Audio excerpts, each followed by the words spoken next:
हम लोग कहते हैं अगर भगवान होते तो दुख के घड़ी में साथ देते, है ना। इस दुनिया में कोई भी ऐसा व्यक्ति नहीं जिसके जीवन में दुख ना आया। हमको लगता है कि जिसके पास बहुत पैसा होगा शायद वो सुखी होगा, लेकिन वो भी सुखी नहीं है। पैसा से सुख नहीं मिलता। जिसके घर में करोड़ों के संपत्ति है, अरबों खरबों रुपया रखा है, वो व्यक्ति भी हॉस्पिटल जाता है। विविध प्रकार के बीमारियां उसको भी हो जाते हैं। पैसा से सुख को नहीं खरीदा जा सकता।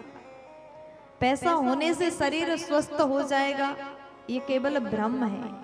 उपचार कर सकते हैं, ट्रीटमेंट ले सकते हैं, लेकिन शरीर में विविध प्रकार के बीमारियां अमीरों को भी हो जाता है।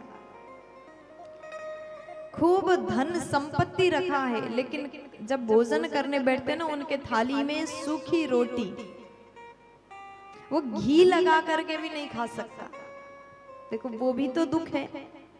घर में खूब संपत्ति है, चीनी डाल करके चाय भी नहीं पी सकता क्योंकि शुगर है। ज्यादा नमक नहीं खा सकता, बीपी भी है। विविध प्रकार के बीमारियों से धनी अमीर व्यक्ति भी नहीं बच सकता, तो ये भी उसके लिए दुख है।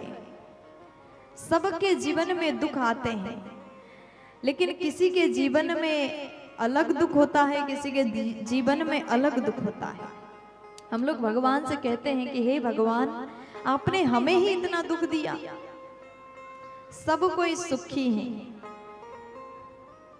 लेकिन दुख जितना है सब हमारे लिए दिए, हमारे झोली में डाल दिए।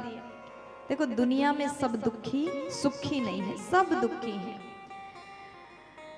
कोई किसी बात को लेकर के दुखी, कोई किसी बात को लेकर के दुखी।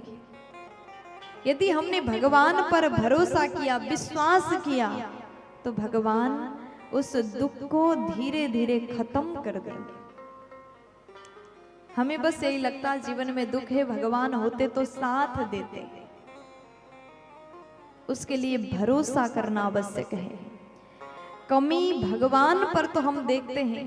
आजकल के मनुष्य इतने स्वार्थी हैं, अगर आपने जो मांगा है वो बात पूरा नहीं हुआ तो भगवान भी बदल देते हैं। 9 दिन देवी जी का आराधना किया, मैया जी से कुछ मांगा, अगर नहीं मिला तो फिर शंकर जी को पकड़ लेंगे। भोले बाबा के मंदिर में जाकर के रोज जल चढ़ाएंगे, वहां जाकर के भी मन्नत पूरा नहीं हुआ फिर कन्हैया जी को पकड़ेंगे। अपनी मन की बातें अगर पूरा ना हो तो हम भगवान भी बदल देते हैं। पूजा सबकी करिए, लेकिन निष्ठा अपने इष्ट पर होना चाहिए। ऐसी निष्ठा हो, ऐसी भक्ति हो, जिस प्रकार से उत्तरा देवी के एक प्रार्थना से भगवान तुरंत उनके गर्भ में जाकर के छोटा सा अंगुष्ठ मात्र रूप बना करके परीक्षित जी का रक्षा किया। अगर हमारे अंदर भी उसी प्रकार का भरोसा हो जाए तो भगवान तुरंत आकर के रक्षा कर लेंगे, हमारे दुख को हटा देंगे। भरोसा होना आवश्यक है। प्यार से बोलो, थोड़ा जोर से बोल दीजिए ना।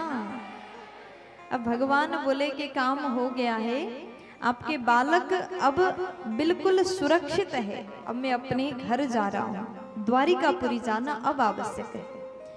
भगवान रथ पर विराजमान हो गए। अब जैसे भगवान आगे बढ़ने वाले हैं, तुरंत कुंती मैया दौड़ करके आई, भगवान के चरण में गिर करके प्रणाम किया, चरण को पकड़ लिया और भगवान बोले, माँ आप ये क्या कर रही हैं? आप मुझसे बड़ी हैं, आपको इस प्रकार से प्रणाम करना शोभा नहीं दे रहा है, मैं तो आपका बालक समान हूं, आप ऐसा मत करिए। लेकिन भगवान ने जैसे मैया कुंती को कहा, कुंती मैया कहती, प्रभु अभी तक हम आपको अपने बच्चा की तरह मानते रहे और आपने भी माँ के समान हमें प्रेम सम्मान दिया, लेकिन आज मैं बोलूंगी और आपको चुप रहना होगा। आज सिर्फ हम बोलेंगे। अब कुंती मैया ने बड़े ही सुंदर भाव से स्तुति किया। मैया कुंती कहती, प्रभु आप भगवान हैं, हमने भले ही आपको अपने बालक के समान माना, लेकिन आप साधारण मनुष्य नहीं, आप तो भगवान हैं। इसलिए मैं आज जो स्तुति करूंगी वो आपको सुनना होगा। कृष्णाय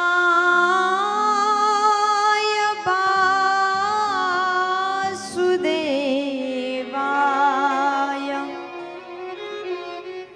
देवकी नंदनाय च नंदगोपकुमाराय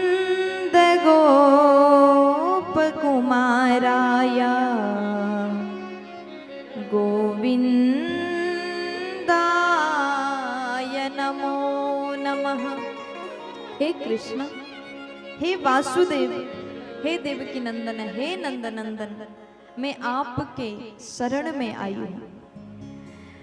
हे गोविंद भगवान, आप जगत को बनाने वाले, जगत के मालिक भगवान हैं, और हम अभी तक आपको पहचान नहीं पाए, हमें क्षमा करिएगा। मैंने जीवन में कभी आपसे कुछ मांगा नहीं, लेकिन प्रभु आज एक वस्तु, एक चीज हम मांगना चाहते हैं। देखो कुंती बुआ ने, कुंती मैया ने जैसे भगवान से प्रार्थना किया, भगवान बोले माँ आप जो कुछ भी मांगोगी ना, हम देने के लिए तुरंत तैयार हैं, आप मांग लीजिए। भगवान ने जैसे मांगने के लिए कहा, कुंती मैया कहती, प्रभु जीवन में कभी कुछ नहीं चाहिए था, बस आज एक प्रार्थना है, आप हमें दुख दीजिए। देखो दुनिया में ऐसा कोई नहीं होगा जिसने भगवान से दुख मांगा होगा। आप लोग कभी भगवान से दुख मांगते हो? नहीं मांगते। जब भी मांगते हैं केवल सुख मांगते हैं। ये दुनिया में किसी को भी दुख नहीं चाहिए, सबको केवल सुख चाहिए, सबको सुविधाएं चाहिए, दुख में कोई भी रहना नहीं चाहता। आज कुंती मैया ने भगवान से दुख मांगा, भगवान आश्चर्य में पड़ गए। भगवान बोले मैया आज तक मेरे एक भी भक्त ऐसे नहीं है जिन्होंने मुझसे दुख मांगा हो, लेकिन आपने दुख क्यों मांगा? आपके जीवन में क्या दुख की कमी है? बचपन से लेकर के अभी तक आपने केवल दुख ही दुख को पाया है। अब जब आपको मांगने का अवसर मिला है तो कुछ और बढ़िया चीज मांगिए। कुंती मैया कहती, प्रभु हमारे लिए सबसे बढ़िया चीज यही है। देखो किसी को दुख कैसे अच्छा लग सकता है। कुंती मैया बोली, प्रभु मेरे जीवन में बस दुख ही दुख हो, कभी सुख ना आए। भगवान बोले कारण? मैया बोली कि प्रभु विपदहा सन्तु नः सस्सोत् तत्र तत्र जगद्गुरो भवतो दर्शनं यस्यात् पुनर्भव दर्शनम। आज कुंती बुआ हाथ जोड़ करके कहती हैं कि प्रभु यदि दुनिया में सबसे सुंदर चीज यदि कुछ है तो दुख है। विपत्ति के घड़ी में इंसान भगवान को याद करता है। आपने भी इस चीज का अनुभव अच्छे से किया होगा। सबके जीवन में कभी ना कभी तो दुख आया ही होगा, और उस दुख के घड़ी में हम सबसे ज्यादा किसी को याद करते हैं तो भगवान को याद करते हैं। भले आपका इस संसार में अति प्रिय कोई व्यक्ति है, आप दुख के घड़ी में उसको याद नहीं करोगे। जो आपके बहुत खास है, आपके बहुत करीब है, सबसे पहले तो हे भगवान बचा लेना, मन से पुकार निकलता है। जब जीवन में बहुत बड़ा संकट आए, बहुत बड़ा दुख आए, तो उस समय जो प्रार्थना निकलता है वो दिल से होता है। हॉस्पिटल में आपका कोई अपना बीमार पड़ा हो, मृत्यु से लड़ रहा हो, तो ऐसे घड़ी में आप बाहर बैठ करके, हॉस्पिटल के मंदिर में बैठ करके प्रार्थना करोगे, रोगे, तड़पोगे, चाहे कुछ भी हो जाए, मेरे इस व्यक्ति को बचा देना। हे प्रभु, कुछ भी हो जाए बस रक्षा करना, बचा लेना। सब आपके शरण में है, सब आपके आगे छोड़ दिया, अब केवल भरोसा आप पर है। हम दिल से प्रार्थना करते हैं। इसलिए कुंती मैया कहते हैं, मेरे लिए सबसे प्रिय समय यदि कुछ है तो वो दुख का घड़ी, क्योंकि दुनिया में हर व्यक्ति दुख में ही तो आपको याद करते हैं। अगर जीवन में सुख आया है तो हम भगवान को भूल जाते हैं। सुख के समय रिश्तेदार से बातें करेंगे, घर में पार्टी करेंगे, रोज रोज अपने रिलेटिव को बुला करके भोजन करवाएंगे, अच्छी अच्छी चीज खाएंगे, घूमने जाएंगे। सुख में हम भगवान को भूल जाते हैं। सबसे बड़ा गलती यहीं पर कर रहे हैं। यदि मानव का स्वभाव ये हो जाए, यदि जीवन में सुख है तो उस घड़ी में भी हम भगवान को याद अगर करते तो जीवन में फिर दुख नहीं आता। दुख में सुमिरना सब करे, सुख में करे न कोई, जो सुख में सुमिरन करे तो दुख का है को होई। दुख में सुमिरन सब करे, सुख में करे न कोई। दुख में तो सब कोई भगवान को याद करता है, सुख में कोई भी याद नहीं करता। यदि सुख में भी हम भगवान को याद करते तो जीवन में शायद दुख भी नहीं आ पाता। इसलिए प्रभु, आप मुझे दुख देना, मेरे जीवन में इतना दुख देना, मैं रोज तड़प तड़प करके आपको पुकारूं, आपको मैं याद करूं। भगवान बोले ठीक है माँ। मैया बोली दुख आता है तभी तो आप हमारे साथ हैं। अगर हम सुख में होते तो क्या आप हमारे साथ रहते? इसलिए भगवान का नाम है दीननाथ। जिसके जीवन में दुख है उसके साथ भगवान है। इसलिए जीवन में दुख आए तो भी डरना नहीं चाहिए, बस ये भरोसा होना चाहिए जिस प्रकार सुख का पल बीत जाता है उसी प्रकार दुख का पल भी बीत जाता है। समय है, समय को निकलने में देर नहीं लगता। सुख जैसे बीतता है दुख भी निकल जाता है। बस उस समय धैर्य धारण करिए, अपने आप को संभालिए और भगवान पर भरोसा करिए।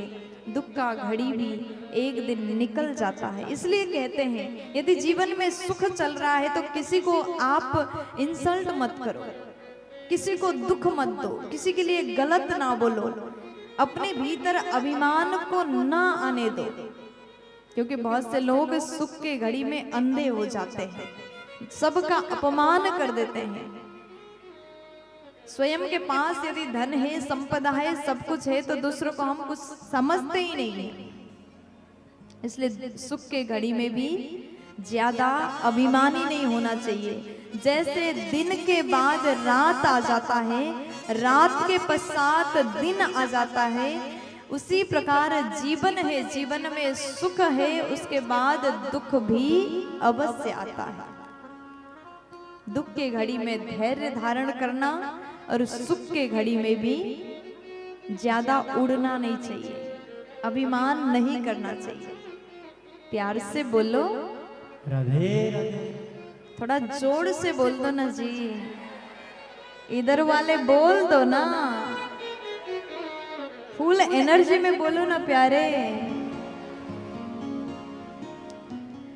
और भगवान श्री कृष्ण जी ने मैया को वरदान दिया। उसके बाद भगवान बोले माँ अब हम बहुत समय बीत गया, अब द्वारिकापुरी जाना आवश्यक है, मुझे जाने की अनुमति दीजिए। कुंती मैया ने जैसे भगवान से जाने की अनुमति दीजिए ये बात सुन लिया, कुंती मैया बोली कि प्रभु आप अभी मत जाइए, 2-4 दिन और रुक जाइए, क्योंकि आपके जाने के बाद हम कैसे रहेंगे, इसलिए प्रभु कृपा करके रुक जाइए कुछ दिन और। भगवान बोले ठीक है, जब आप इतना मुझे जिद कर रहे हैं तो रुकना पड़ता है। भगवान बोले ठीक है, रुक लेता हूं। अब उसके बाद एक दिन भगवान ने युधिष्ठिर जी को देखा तो उनका चेहरा अत्यंत उदास था, अत्यंत दुखी थे। भगवान ने पूछा भैया आप इतने उदास क्यों हो, आपको क्या हो गया? सब कुछ तो सही चल रहा है, लेकिन फिर भी आप इतने दुखी क्यों लग रहे हो? युधिष्ठिर जी ने कहा कि कृष्ण कन्हैया जी, हमने कुछ दिन पहले महाभारत का युद्ध किया और उस युद्ध में कितने लोग मारे गए, असंख्य लोगों का मृत्यु हुआ, और मुझे लगता है इसमें दोष हमारा है।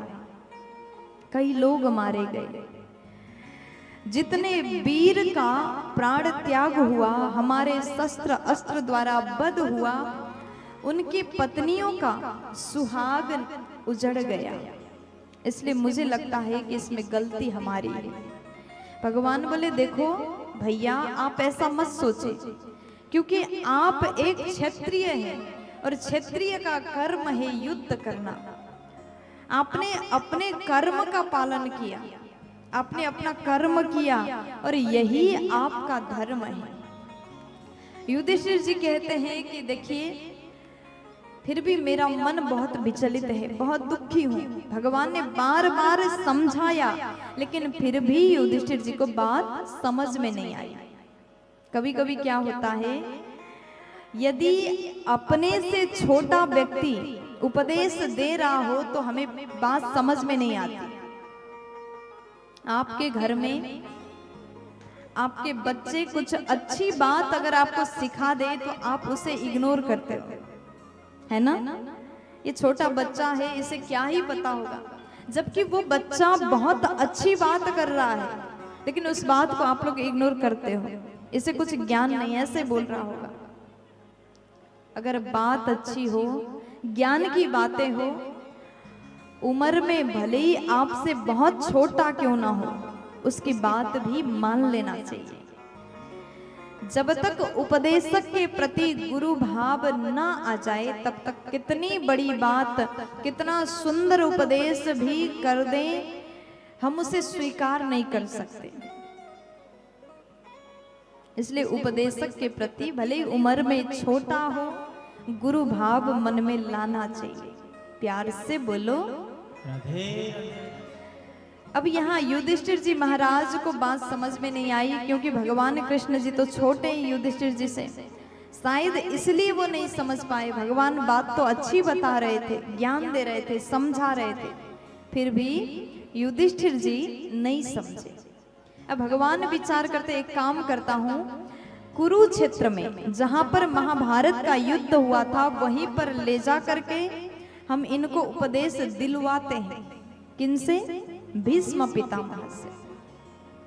भीष्म पितामह 52 दिन से तीर के बाण के सैया में लेटे हुए हैं। आज महाभारत का युद्ध का 52 दिन हो गया।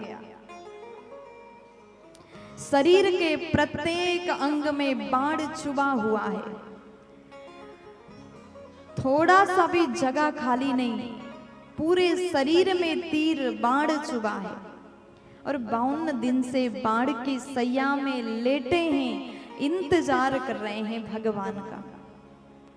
देखो भीष्म पितामह को इच्छा मृत्यु का वरदान है, जब तक वो नहीं चाहेंगे तब तक उनकी मौत नहीं हो सकती। तो उनका इच्छा है जब मैं मरूं तो सामने भगवान हो, कन्हैया का दर्शन करते करते मरूं। ये भाव भीष्म पितामह का है। अब जैसे भीष्म पितामह इंतजार कर रहे हैं, इधर से भगवान कृष्ण जी पांडव को लेकर के, मैया द्रौपदी, मैया कुंती को लेकर के कुरुक्षेत्र में पहुंचे। सबसे पहले पांडव गए, भीष्म पितामह को प्रणाम किया। भीष्म पितामह लेटे लेटे कहते हैं, अरे अर्जुन अकेले आए हो क्या, तुम्हारे सारथी नहीं आए? अर्जुन मुस्कुरा करके कहते, वो पीछे से आ रहे हैं। जैसे भगवान पहुंचे, भीष्म जी ने भगवान को देखा, लेकिन मन में बड़ा कष्ट है। साक्षात भगवान मेरे सन्मुख खड़े हैं और मैं खड़ा होकर के प्रणाम भी नहीं कर पा रहा हूं। मन ही मन प्रणाम किया। भगवान से संवाद होने से पहले भगवान ने नजरों से इशारा किया, इन सब को उपदेश दीजिए। तो आज भीष्म पितामह बाण के सैया पर लेटे लेटे पांडवों को उपदेश कर रहे हैं। क्या? दान धर्मान राज धर्मान मोक्ष धर्मान विभागसाः स्त्री धर्मान भगवा धर्मान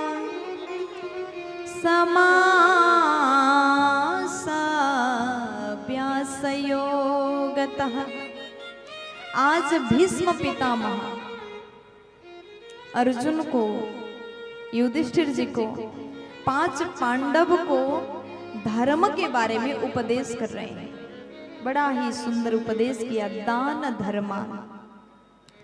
देखो, जीवन में सबसे बड़ा धर्म यदि कुछ है तो दान करना। भगवान ने मानव बना करके आप सभी को भेजा है, तो कभी कभी अपने जीवन में कमाए हुए धन द्वारा दान भी कर लिया करें। प्यार से बोलो।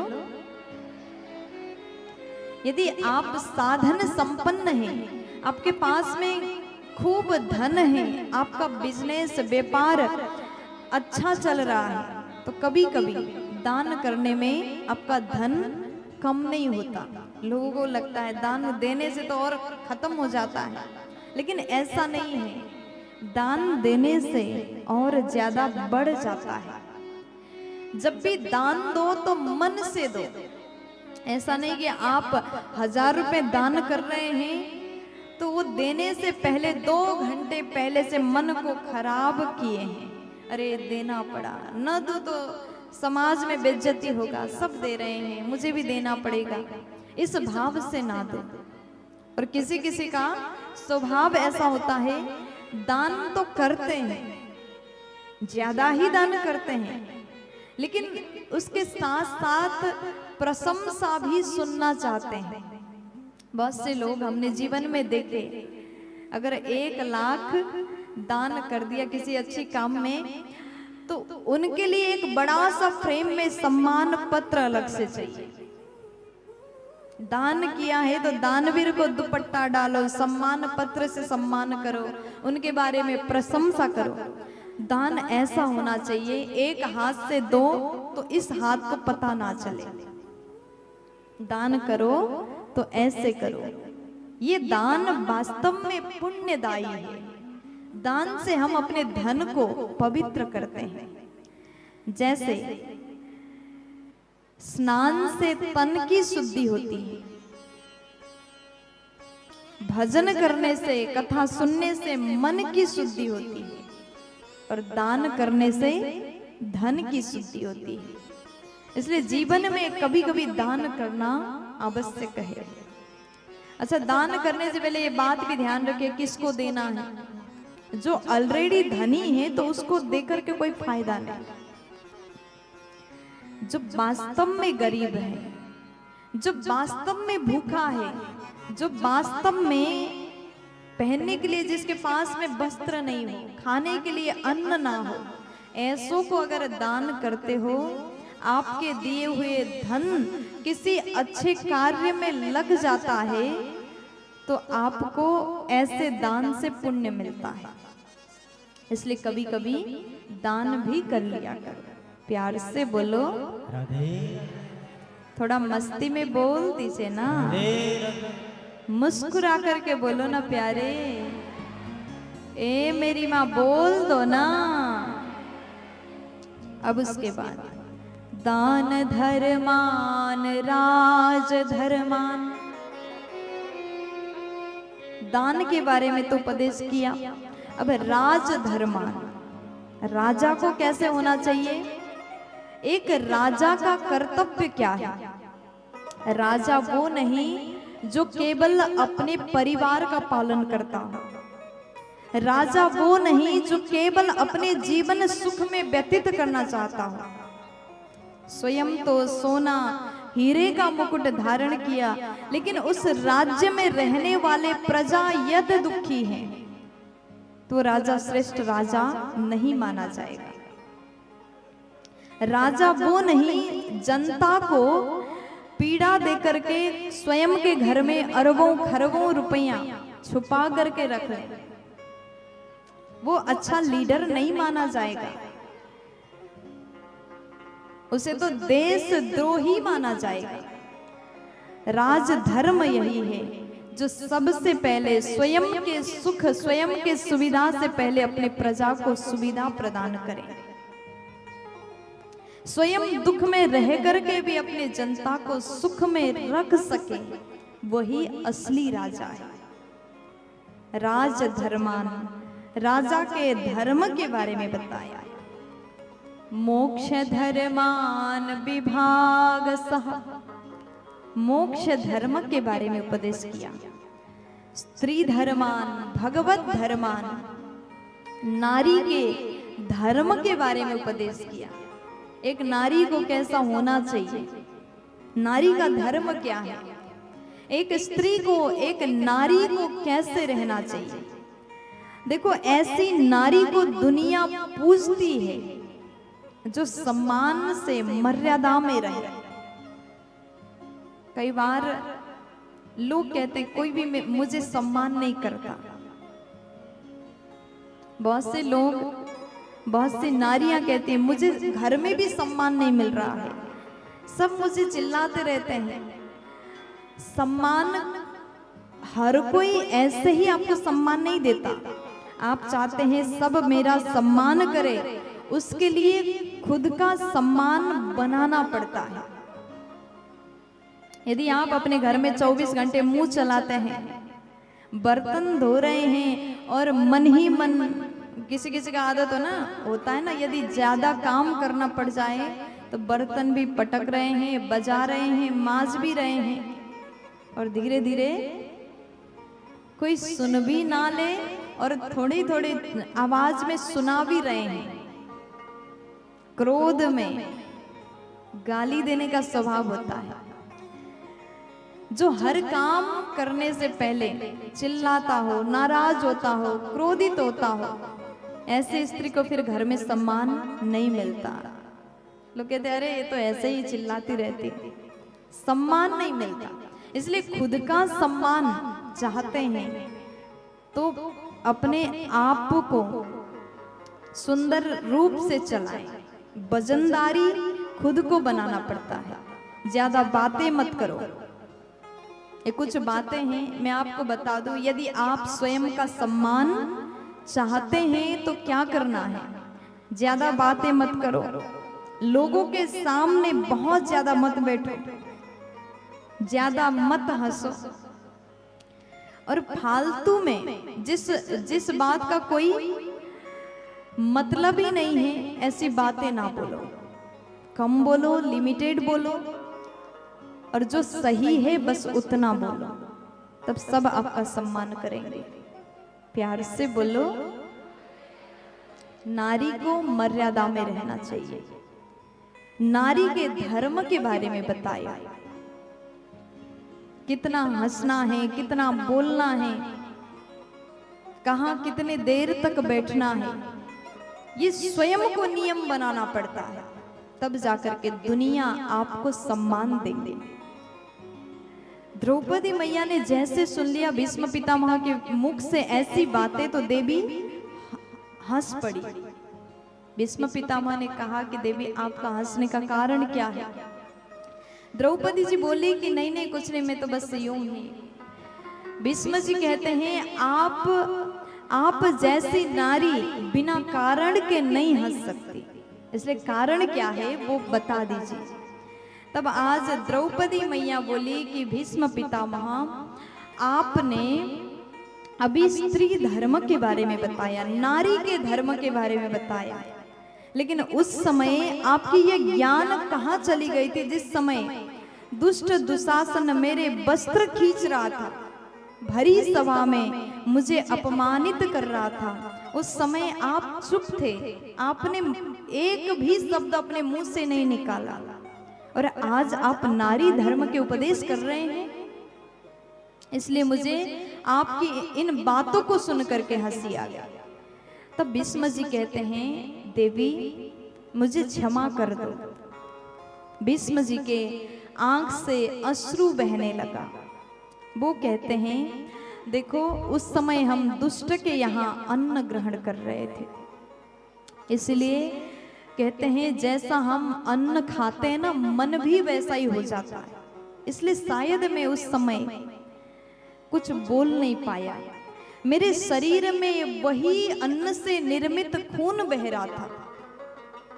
द्रौपदी जी ने कहा अभी भी आपके शरीर में वही अन्न से निर्मित खून बह रहा है, तो आप इतनी अच्छी उपदेश कैसे कर रहे हैं?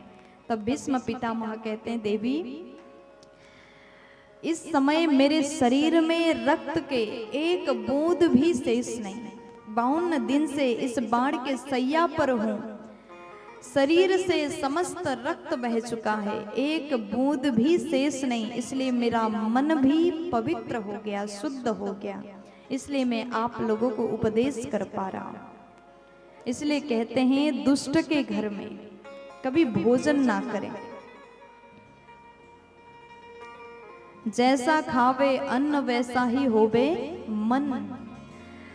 यदि कोई व्यक्ति चोरी करके घर में धन लाता है, दूसरों को कष्ट दे करके घर में धन लाता है, जो व्यक्ति ब्याज का पैसा घर में लाता है, तो ऐसे व्यक्ति के घर में भोजन नहीं करना चाहिए, क्योंकि ऐसों के घर के अन्न पवित्र नहीं माना जाएगा। प्यार से बोलो। अब उसके बाद भगवत धर्मान समासा व्यासयोगतः, धर्म के बारे में उपदेश किया, भगवत धर्म के बारे में बताया।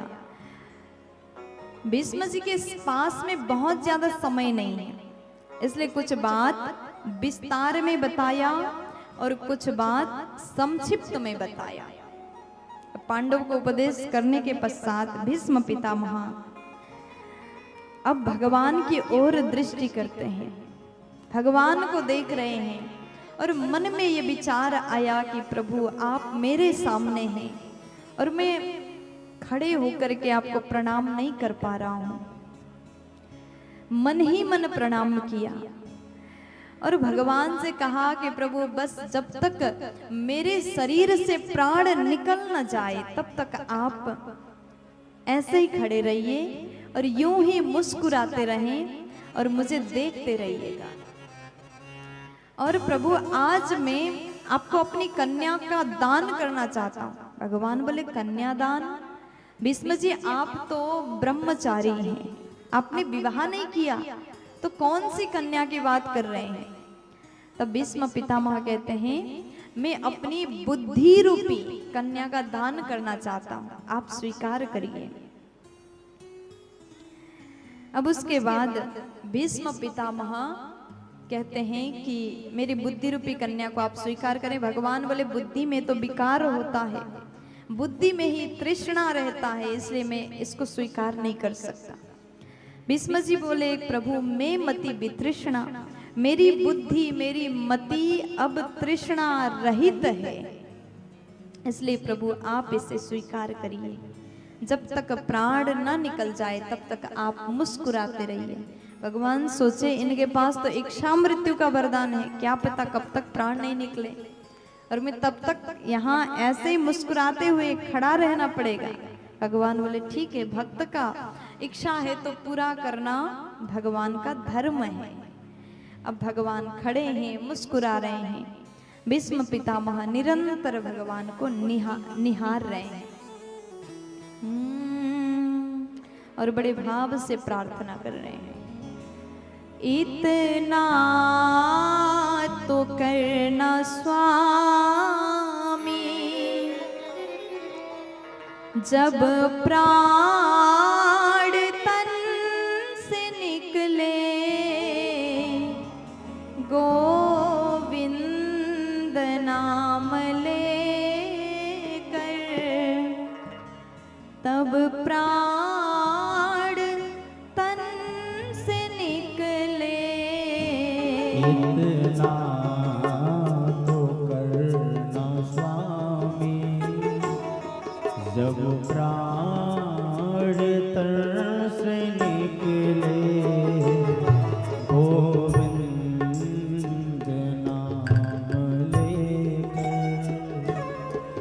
जब प्राण तन से निकले। इतना तो करना स्वामी, जब प्राण तन से निकले। इतना तो करना स्वामी, जब प्राण तन से निकले।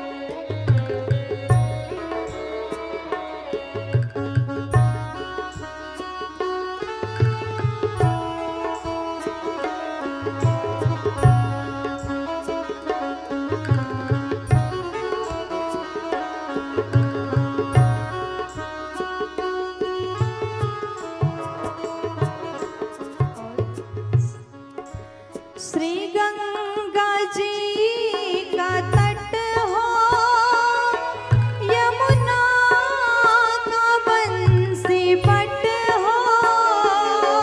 श्री गंगा जी का तट हो, यमुना का बंसवट हो। मेरा सावरा निकट हो, मेरा सावरा निकट हो। जब प्राण तन से निकले। मेरा सावरा निकट हो, जब प्राण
गर्जी की है गर्जी।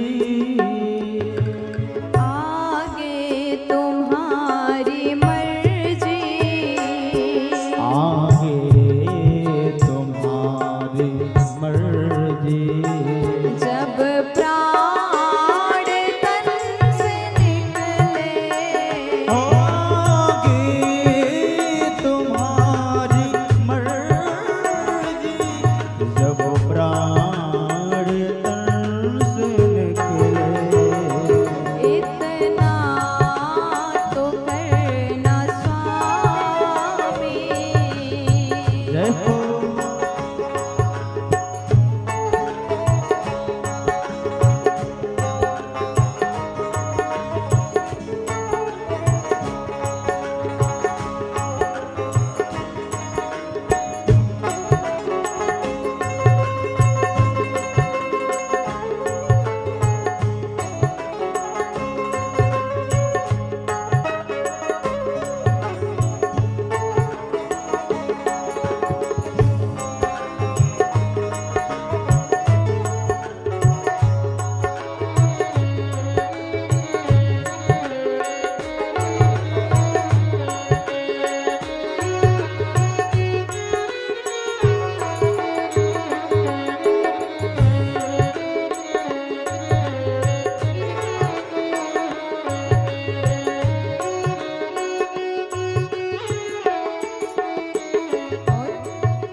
आना जरूर आना, राधे को साथ लाना।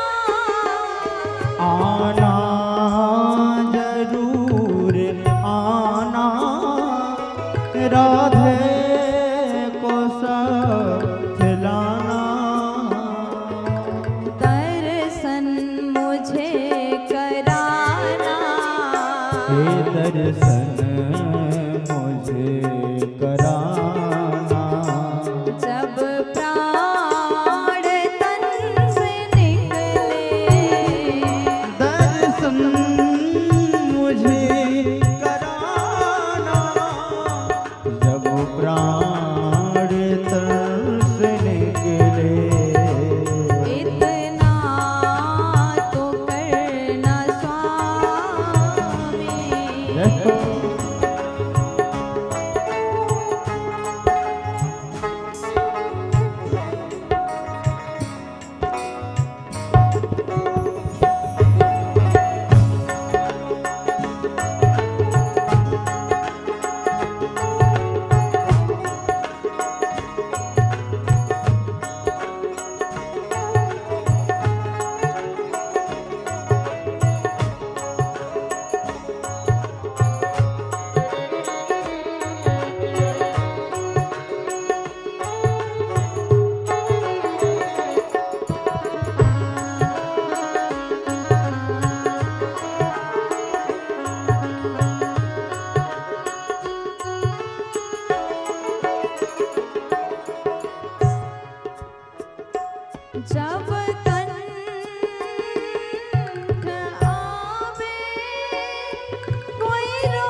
उस वक्त जल्दी आना, नहीं श्याम भूल जाना।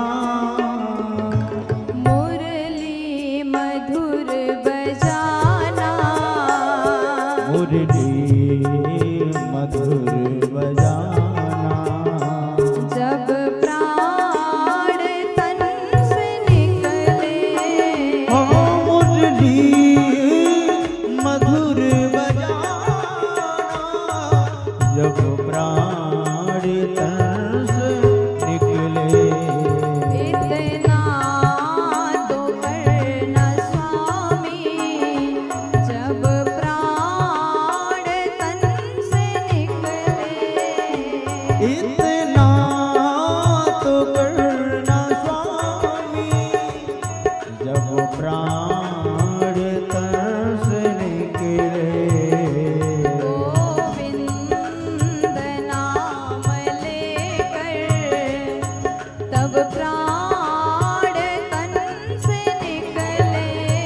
हो गोविंद नाम लेकर जब प्राण तन से निकले। इतना तो करना स्वामी, जब प्राण तन से निकले। इतना तो करना स्वामी, जब प्राण तन से निकले। जब प्राण तन से निकले। जब प्राण तन से निकले। जब प्राण तन से निकले। श्री भीष्म पितामह प्रार्थना कर रहे हैं। प्रार्थना करते करते जब भीष्म जी ने भगवान को देखा, भगवान निरंतर निहार रहे हैं। निरंतर नयनों से भीष्म पितामह ने भगवान के दिव्य छटा को निहारा और देखते देखते भीष्म जी ने अपने इच्छा द्वारा मृत्यु को स्वीकार किया। भीष्म जी ने शरीर को छोड़ा। भगवान वहीं पर खड़े हैं अंतिम समय में। देखो भीष्म पितामह को इतना सुंदर मृत्यु प्राप्त हुआ, भगवान का दर्शन करते करते अपने प्राण को त्यागा।